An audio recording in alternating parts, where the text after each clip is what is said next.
നമസ്കാരം. കിഡ്ഡി ഹെൽത്തിലേക്ക് എല്ലാവർക്കും സ്വാഗതം. കുട്ടികളിലെ ആരോഗ്യം ഉറപ്പാക്കാനുള്ള കുറച്ച് കാര്യങ്ങൾ നമുക്കിന്നിവിടെ നോക്കാം. പ്രധാനമായും പ്രഭാത ഭക്ഷണം കഴിക്കുന്നുണ്ട് എന്ന് നമ്മൾ ഉറപ്പുവരുത്തണം. കൂടാതെ അത്താഴം രാത്രി 8 മണിക്ക് മുമ്പ് തന്നെ കൊടുക്കാൻ വേണ്ടി അമ്മമാർ പ്രത്യേകം ശ്രദ്ധിക്കേണ്ടതാണ്.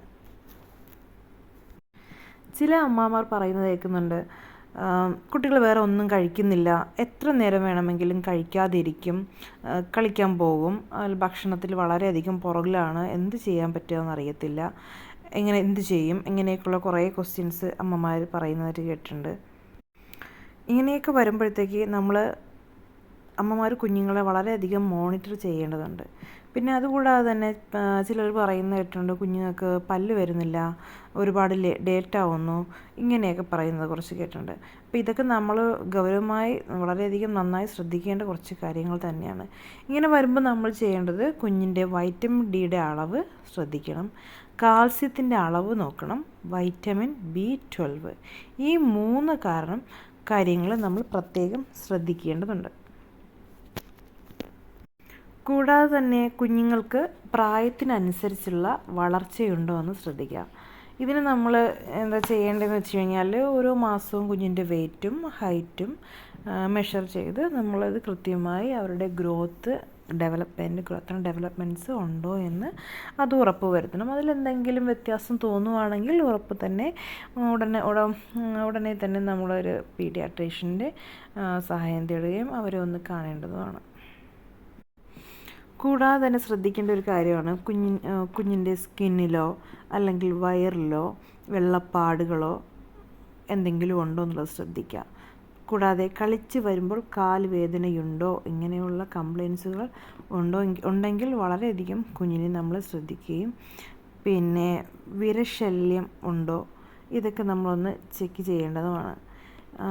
ഈ സ്കിന്നിലുണ്ടാകുന്ന വൈറ്റ് കളർ അല്ലെങ്കിൽ പാച്ചസുകളിൽ പാടുകൾ അങ്ങനെ എന്തെങ്കിലും ഉണ്ടെങ്കിൽ നമ്മൾ ശ്രദ്ധിക്കുക.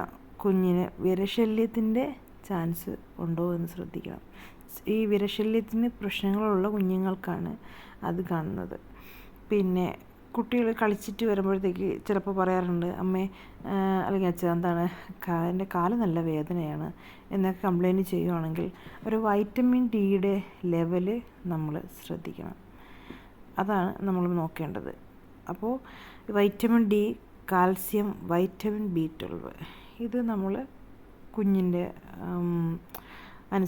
കുഞ്ഞിൻ്റെ ബോഡിക്ക് അനുസരിച്ചിട്ടുള്ളത് ഉണ്ടോ എന്ന് ഉറപ്പ് വരുത്തുക. ഇത് ബ്ലഡ് ടെസ്റ്റൊക്കെ ചെയ്യുമ്പോൾ നമുക്ക് മനസ്സിലാവുന്നതാണ്. ചുരുങ്ങിയതൊരു 8 കാര്യങ്ങളെങ്കിലും നമ്മൾ ശ്രദ്ധിക്കുകയാണെങ്കിൽ നമ്മുടെ കുഞ്ഞ് നല്ല ആരോഗ്യമുള്ള അല്ലെങ്കിൽ നല്ല ഹെൽത്തി ആയിട്ടുള്ള കുഞ്ഞുങ്ങളായിട്ട് നമുക്ക് അവരെ വളർത്തിയെടുക്കാം. അതിലൊന്നാമതായി പറയുകയാണെങ്കിൽ ശുചിത്വം.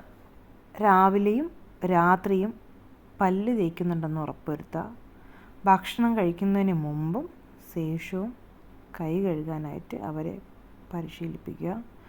കൂടാതെ തന്നെ ടോയ്ലറ്റിൽ പോയി കഴിഞ്ഞതിന് ശേഷം സോപ്പ് ഉപയോഗിച്ച് കൈകൾ കഴുകാനായിട്ട് അവരെ ശീലിപ്പിക്കണം. ഇതൊക്കെ നമ്മൾ ചെറുപ്പത്തിൽ തന്നെ ശ്രദ്ധിച്ചാൽ അത് നമുക്ക് മുന്നോട്ട് നന്നായിരിക്കും. രണ്ടാമതായിട്ട് ബ്രേക്ക്ഫാസ്റ്റ്. ഒരിക്കലും ബ്രേക്ക്ഫാസ്റ്റ് സ്കിപ്പ് ചെയ്യാൻ സമ്മതിക്കരുത്. ഇത് നമ്മുടെ കുട്ടികൾക്കുള്ള ബ്രെയിൻ ഫുഡാണ്. സാധാരണ എല്ലാവരും പറയും സ്കൂളിൽ പോകുമ്പോഴത്തേക്ക് അല്ലെങ്കിൽ പെട്ടെന്ന് റെഡിയായി അങ്ങ് പോവും, അപ്പോൾ ആ രാവിലത്തെ ഭക്ഷണം കഴിക്കുന്നതിന് കുട്ടികൾ വിട്ടുപോകാറുണ്ട്, ഇങ്ങനെയൊക്കെ പറയുന്നതൊക്കെ. നമ്മൾ രാവിലെ കുട്ടികൾക്ക് 1 ഗ്ലാസ് പാല്, ഒരു മുട്ട, ഒരു ഏത്തപ്പഴം ഇത്രയെങ്കിലും കഴിപ്പിച്ചിട്ട് വിടുക. അത് കൂടാതെ തന്നെ അവർക്ക് ടിഫിൻ കൊടുത്തേക്കുക. അത് സ്കൂളിൽ പോകുമ്പോൾ അവർ പിന്നീട് സ്കൂളിൽ പോയിട്ട് കഴിക്കാവുന്ന പാകത്തിന് നമുക്ക് ടിഫിൻ ചെറുതായിട്ട് കൊടുത്തേക്കുക. അങ്ങനെ വരുമ്പോൾ നമുക്ക് ബ്രേക്ക്ഫാസ്റ്റ് അവരെ സ്കിപ്പ് ചെയ്യില്ല. മൂന്നാമതായി ഉച്ചഭക്ഷണം എപ്പോഴും വൈറ്റമിൻസ് സമൃദ്ധമായ ഭക്ഷണം കുട്ടികൾക്ക് കൊടുക്കാനായിട്ട് ശ്രദ്ധിക്കുക. പച്ചക്കറി, മത്സ്യം, മാംസം, പയറുവർഗ്ഗങ്ങൾ ഇതൊക്കെ മാറി ഉണ്ടാക്കി കൊടുക്കാൻ ശ്രദ്ധിക്കണം. അല്ലെങ്കിൽ എല്ലാ ദിവസവും ഒന്നായി കഴിഞ്ഞാൽ അവർ ബോറടിക്കും. ഫുഡ് മടുപ്പിക്കാത്ത രീതിയിൽ തന്നെ നമ്മൾ കൊടുക്കണം. പിന്നെ ബീറ്റ്റൂട്ട്, തക്കാളി, ക്യാരറ്റ് എന്നിങ്ങനെ ഉള്ള പച്ചക്കറികൾ, പയറുവർഗ്ഗങ്ങൾ, വൻപയർ എന്നീ പലതരം പയറുവർഗ്ഗങ്ങൾ, മീൻ, ഇറച്ചി എന്നിവയൊക്കെ മാറി മാറി നൽകാം. അടുത്തതായി 4ാമത്തെ കാര്യം, 4 മണിക്ക് കൊടുക്കുന്ന പലഹാരങ്ങൾ. ഇതിൽ മാക്സിമം നമ്മളിപ്പോൾ എല്ലാ വീട്ടിലും കണ്ടിരിക്കുന്നത് ബേക്കറി ഐറ്റംസാണ്. ഈ ബേക്കറി ഐറ്റംസ് കുഞ്ഞുങ്ങൾക്ക് വളരെയധികം ഹാനികരമാണ്. അത് മാക്സിമം അങ്ങ് ഒഴിവാക്കിയിട്ട് വീട്ടിൽ തന്നെ ഉണ്ടാക്കി നൽകാവുന്ന മധുരക്കിഴങ്ങ് അല്ലെങ്കിൽ കിഴങ്ങ് വർഗ്ഗങ്ങൾ, അവൽ നനച്ചത്, ഒപ്പം ഒരു ജ്യൂസോ ഒരു ഷേക്കോ കൂടെ ഇതൊക്കെ നമുക്ക് കൊടുക്കാം. 5ാമതായിട്ടുള്ള കാര്യം, അത്താഴം. നമ്മൾ നേരത്തെ തന്നെ പറഞ്ഞിരുന്നു, അത്താഴം കൊടുക്കുമ്പോഴത്തേക്ക് 8 മണിക്ക് മുമ്പ് തന്നെ അത്താഴം നമ്മൾ കൊടുക്കാനായിട്ട് ശ്രദ്ധിക്കാം. അതിൽ കൊഴുപ്പും മധുരവും മാക്സിമം ഒഴിവാക്കാൻ നോക്കാം. ഇതത്ര നല്ലതല്ല കുട്ടികൾക്കെന്നല്ല വലിയവർക്കും ഇത് ബോഡിക്ക് ഹാനികരമായിട്ടൊരു കാര്യമാണ്. പിന്നെ 6ാമതൊരു കാര്യം എന്ന് വെച്ച് കഴിഞ്ഞാൽ, വെള്ളം നന്നായിട്ട് ഹൈഡ്രേറ്റ് അല്ലെങ്കിൽ വെള്ളം നന്നായിട്ട് കുടിക്കാനുള്ള ശീലം. ഇത് കുഞ്ഞിലേ തന്നെ അവർക്ക് വെള്ളം ജസ്റ്റ് ഒന്ന് എടുത്ത് കുടിക്കാനായിട്ട് ശീലിപ്പിക്കേണ്ടതാണ്. നമ്മൾ വെള്ളം കുടിക്കാത്തവർക്ക് പല കുട്ടികൾക്കും വയറുവേദന, മൂത്രത്തിൽ കല്ല്, പിന്നെ പെട്ടെന്ന് ഉണ്ടാകുന്ന പനി, ഇങ്ങനെയൊക്കെയുള്ള കാര്യങ്ങൾ ഉണ്ടാകും. ഈ വെള്ളമാണ് 99% കുഞ്ഞുങ്ങൾക്ക് വേണ്ടത്. അപ്പം ഇത് മാക്സിമം വെള്ളം കുടിക്കുന്ന കാര്യത്തിൽ അമ്മമാർ തന്നെ ശ്രദ്ധിക്കണം. കുഞ്ഞുങ്ങളെ കൊണ്ടത് കുഞ്ഞിലേ തന്നെ എടുത്ത് കുടിപ്പിച്ച് ശീലിപ്പിക്കുകയാണെങ്കിൽ അത് പിന്നീട് അവർക്കത് യൂസ്ഡ് ആവും. പിന്നെ ഇപ്പോൾ പറയുന്നത് ഫോണിൻ്റെ ഉപയോഗം. 7ാമത്തെ ഒരു കാര്യം എന്ന് വെച്ചാൽ ഫോണിൻ്റെ ഉപയോഗം വളരെയധികം കുറയ്ക്കുക. കുട്ടികളിൽ കൂടുതൽ ഇപ്പം കാണുന്നതാണ് അവരെ ഒന്ന് അടക്കിയിരുത്താനായിട്ട് ഫോൺ കൊടുക്കുന്നത്. ഈ ഫോൺ കൊടുക്കുമ്പോഴത്തേക്ക് എന്താ സംഭവിക്കുകയെന്ന് വെച്ച് കഴിഞ്ഞാൽ, അവരെ ഫിസിക്കലായിട്ടുള്ള ആക്ടിവിറ്റീസ് കുറഞ്ഞുകൊണ്ട് ഇവർ ഈ ഫോണിൽ തന്നെ അങ്ങ് ഒതുങ്ങി കൂടുകയാണ് ചെയ്യുന്നത്.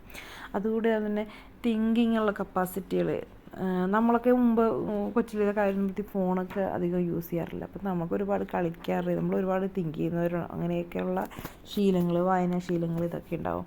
പക്ഷേ കുട്ടികൾ ഫോൺ കൊടുക്കുമ്പോഴത്തേക്ക് അത് ഇങ്ങനെയുള്ള ക്യാരക്ടറിലൊക്കെ വ്യത്യാസങ്ങൾ വരികയും അത് കൂടാതെ തന്നെ കണ്ണിന് വളരെയധികം ഹാനികരമാവുകയും ചെയ്യും. അപ്പോൾ ഇതൊക്കെ ഒന്ന് ഒഴിവാക്കുക. പിന്നെ 8ാമതായിട്ട് പറയുന്ന കാര്യം എന്ന് വെച്ച് കഴിഞ്ഞാൽ, അറ്റ്ലീസ്റ്റ് കുട്ടികൾ ഉറങ്ങുന്നവർ 8 മണിക്കൂറെങ്കിലും ഉറങ്ങണം. അതായത് നല്ലൊരു ഹെൽത്തി ആയിട്ടുള്ള ലൈഫിന് നല്ലത്. ഇത്രയും കാര്യങ്ങൾ ശ്രദ്ധിച്ചാൽ തന്നെ നമുക്ക് കുഞ്ഞുങ്ങളുടെ ഹെൽത്തി ആയിട്ടുള്ള ഒരു കുഞ്ഞിനെ, അല്ലെങ്കിൽ കുഞ്ഞുങ്ങളുടെ ആരോഗ്യം എങ്ങനെ ഹെൽത്തി ആയിട്ട് കൊണ്ടുപോകാം എന്നുള്ളത് നമുക്ക് ഉറപ്പാക്കാൻ കഴിയും. എനിക്ക് തോന്നുന്നത് ഇത്രയും കാര്യങ്ങൾ അമ്മമാർക്ക് യൂസ് ആയിട്ടുണ്ടെന്നാണ് തോന്നുന്നത്. നിങ്ങൾക്ക് ഈ വീഡിയോ ഇഷ്ടപ്പെട്ടിട്ടുണ്ടെങ്കിൽ എൻ്റെ ചാനൽ സബ്സ്ക്രൈബ് ചെയ്യുക. വീണ്ടും പുതിയ പുതിയ വീഡിയോകൾ, ഹെൽത്ത് റിലേറ്റഡ് ആയിട്ടുള്ള വീഡിയോസ് പ്രധാനമായും കുട്ടികളുടെ സംശയങ്ങൾക്ക് നിങ്ങൾക്ക് ഈ ചാനൽ സബ്സ്ക്രൈബ്